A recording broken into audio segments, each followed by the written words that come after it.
สบายดีทุกคนบ่ได้มาให้เห็นหน้าเห็นตาโดนเตือบเนาะโดนเติบว่าช่วงนี้นะวุ่นอย่างนึงมากับลูกค้าพอได้เนาะมันใกล้สิฮอดบุญหดน้ำลาวหรือว่าปีใหม่ลาวปีใหม่ลาวบุญหดน้ำเนาะถ้าที่ไทยก็จะสงกรานต์แต่คนลาวก็เรียก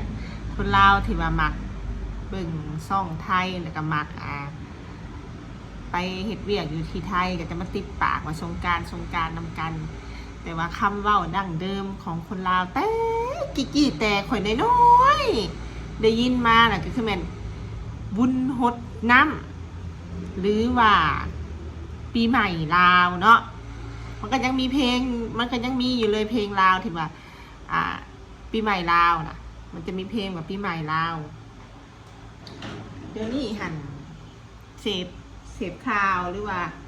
ฟังข่าวทั้งพี่น้องชาวไทยหลายบางคนกัน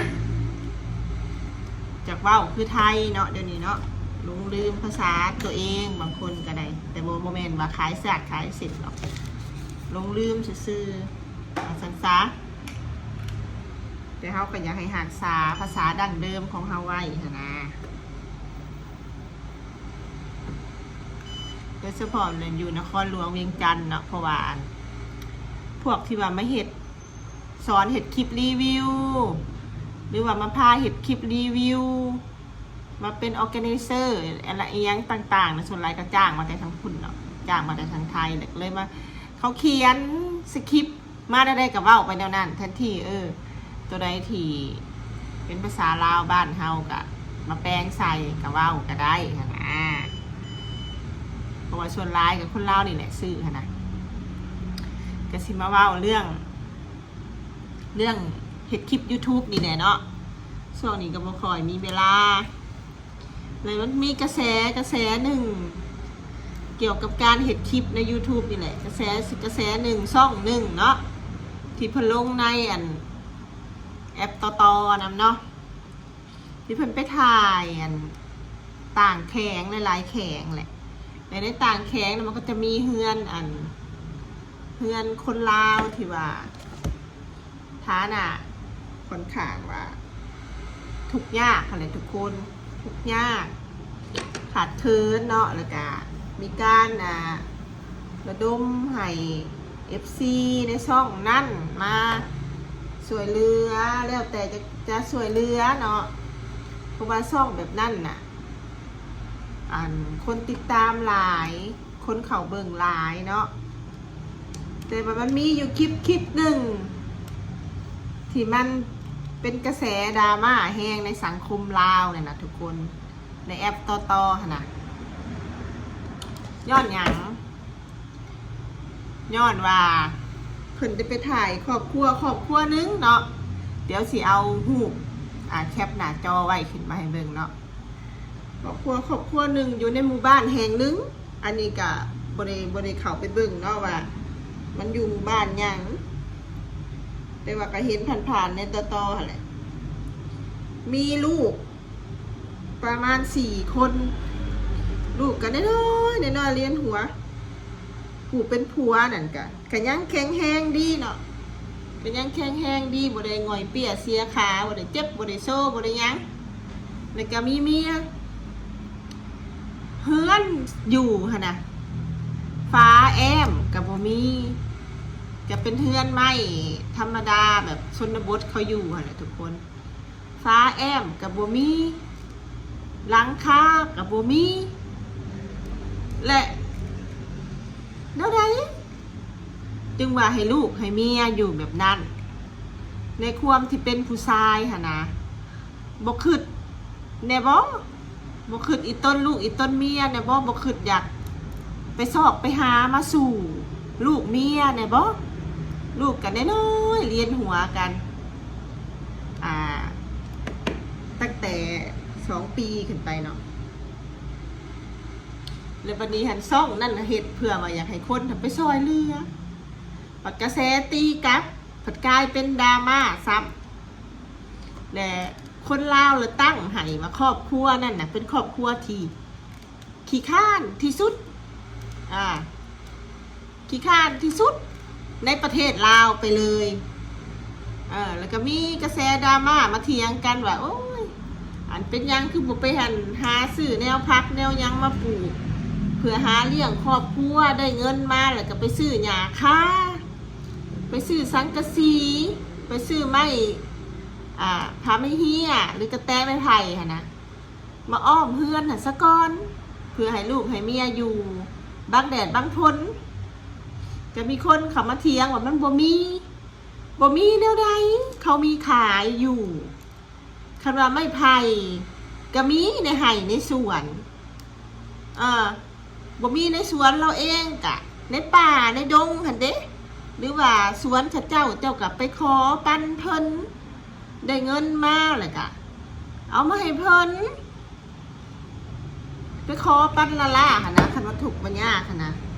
บัดดอกบันนานะไปขอปันละล่าเขาก็ยังหายคันว่าถูกบัญญาค่ะนะและบัดนี้ในคลิปค่ะนะในคลิปค่ะมันก็มีเฮือนข้างที่เขามุงสังกะสีมุงหญ้าคามุงผาไม้เหี้ยผาไม้ไผ่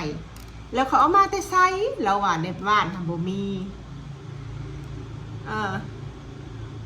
บัดนี้เกิดกระแสสังคมอันเว้าบัดนี้หลายเนาะในทางผู้เฮ็ดคลิปเนี่ยก็ไปถามเฮ็ดบทสัมภาษณ์ไปถามเราคืนว่าเป็นยังคือบ่ไปหาตัดไม้ในป่าหั่นตัดกกไผ่ในป่าหั่นมาแล้วตอบว่าอะไรแล้วตอบว่าไปตัดมามุงมันกับบ่อยู่มันก็หัวคือเก่าแล้วตอบว่าซันเดทั้งที่เล่าหนายังพอได้ไปตัดยังพอได้เอามามุงยังพอได้มาเห็ดซ้ำนะแล้วเราก็ว่าตอบอีกว่าบ่มีในบ้านกับบ่มีไม้ไผ่บ้านในบ้านกับบ่มีไม้หญ้าคาแม้นในบ้านแต่บ่มีในบ้านข้างๆหั่นเด้ซะก็สิบ่มีซะบ่เจ้าก็ไปหาซอกหาซื้อคันว่าเจ้าอยากให้ลูกให้เมียเจ้าอยู่ส้นแดดส้นฝนได้หนนะในความเป็นผู้ชายเนาะควรรับผิดชอบในครอบครัวหนนะ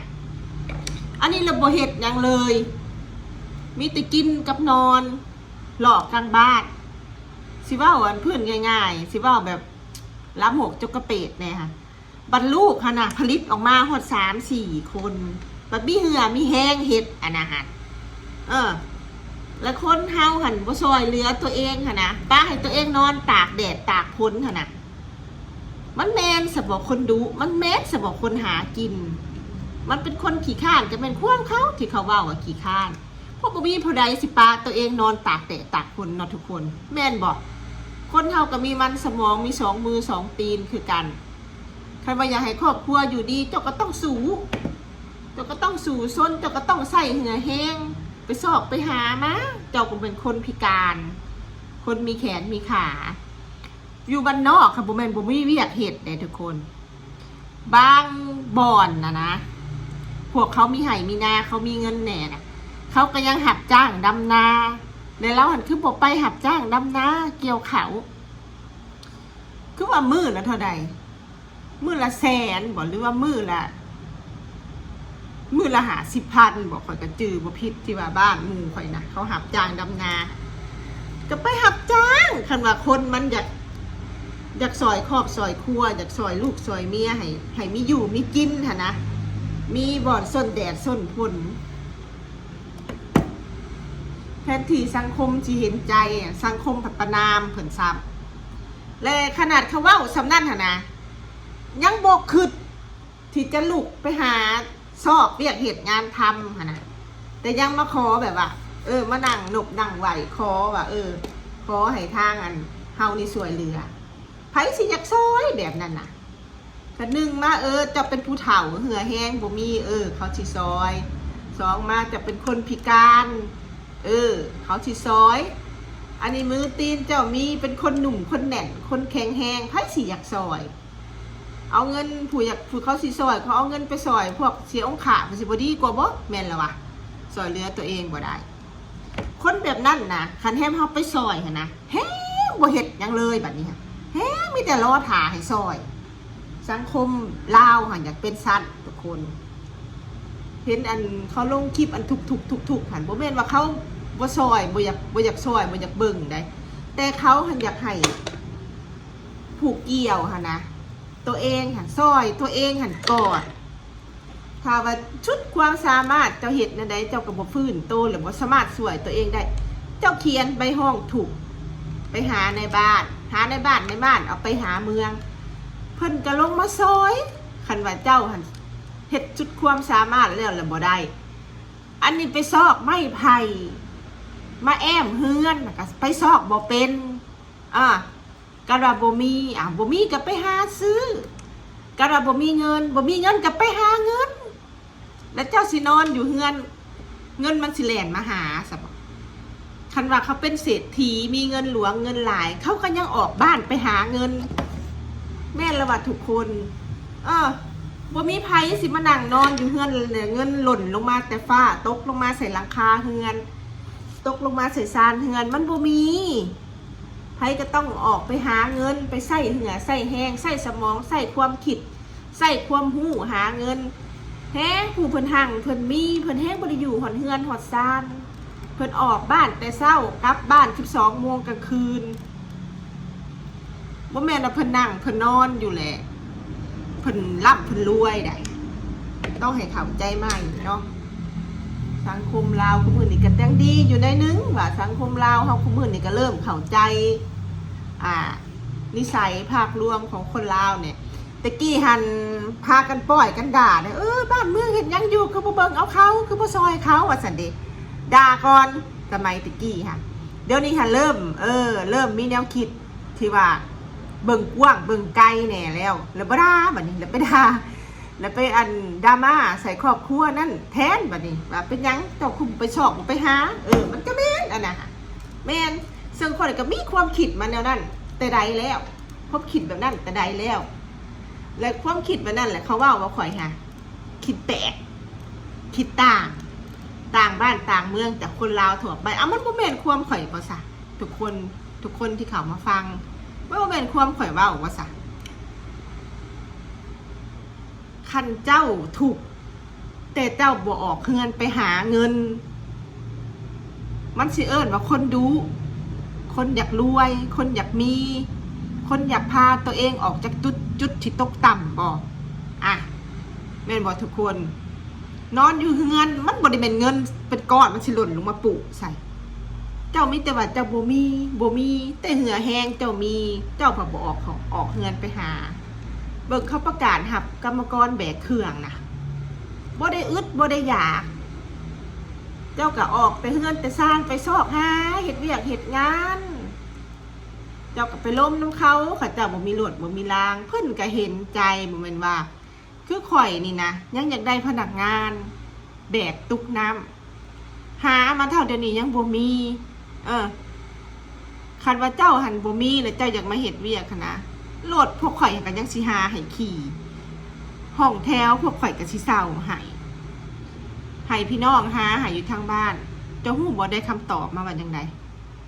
ขนาดว่าขี่ม้าย่างเลาะน้ำกลางบ้านยังดีกว่าไปซอกหาเฮ็ดเวียกว่าสั้นแล้วพ้นเฮาหันสิเอาเงินมาได้ใส่มาใส่มันสิเอาทางใดมารวยสิไปขอแต่แม่ขอแต่ญาติพี่น้องน่ะความคิดของเขาค่ะนะเบิ่งดูค่ะคนอยู่ลาวนี่บ่แม่นว่าบ่อึดแรงงานได้อึดแรงงานน่ะอึดย้อนหยังบ่แม่นว่าเขาไปต่างประเทศหมดเด้เขาขี่ข้านบ่เฮ็ดเวียกน่ะก็เกือบง่าย 40-50% แหละอันขี้ข้านบ่อยากเฮ็ดเวียกเฮ็ดซำใดซำหนึ่งพอได้อยู่ได้กินระยะบ่มาเฮ็ดน้ำคนก็มีค่ะเขาเฮ็ดน้ำเฮือนน้ำซานเขาเองน่ะก็ดีอันน่ะค่ะเฮ็ดอาชีพตัวเองก็ดี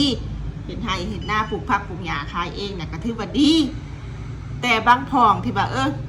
ไปเฮ็ดแปะๆบางๆได้มื้อละแสน2แสนแล้วเขาก็ยากอันนี้บางคนก็คือว่าอะไรคืออันไทบ้านข่อยเว้าหั่นแหละเป็นขี้ม้าอย่างหล่ออยู่กลางบ้านยังดีกว่าไปซอกเห็ดเบี้ยคำตอบที่เขาให้ผมไปว่าเพราะว่าฮันแหละจึงว่าอยู่เมืองลาวเห็นคลิปยังกระยาให้เบิ่งเป็น2แง่2งามไม่โหลด3ก็ยังได้มันจะไปสรุปแบบผู้นี้บ่ซอยผู้นั้นบ่ซอยเจ้าบ่ซอยเหลือตัวเองเจ้าบ่อีต้นเมียเจ้าบ่อีต้นลูกเจ้าให้นอนตากแดดให้นอนตากฝน มาเป็นเท่าใดปีบัดนี้เมียกับพ่อเมียได้ตึงแบบไปอดทนอยู่ได้แบบนั้นนะหมดทางอีหลีโบค่อยว่าขี้ข้านกับขี้ข้านมาพ่อกันค่อยว่าขัดขี้ข้านกับคนดุมาพ่อกันทำมันก็ยังสิดีขึ้นได้อันนี้ให้ขี้ข้านกับขี้ข้านพอดีมาพ่อกันก็เลยบ่มียังเกิดขึ้นอยู่นำกันจนลูกแตกลูกแตนปานนั่นฮะนะมันก็พอมีแล้วสังกะสีมุงเฮือนสังกะสีมุงเฮือนผ้าไหมมุงเฮือนเจ้าซื้อบาทเดียวหลายๆเห็นบ่ได้เจ้าก็ซื้อเทละแผ่น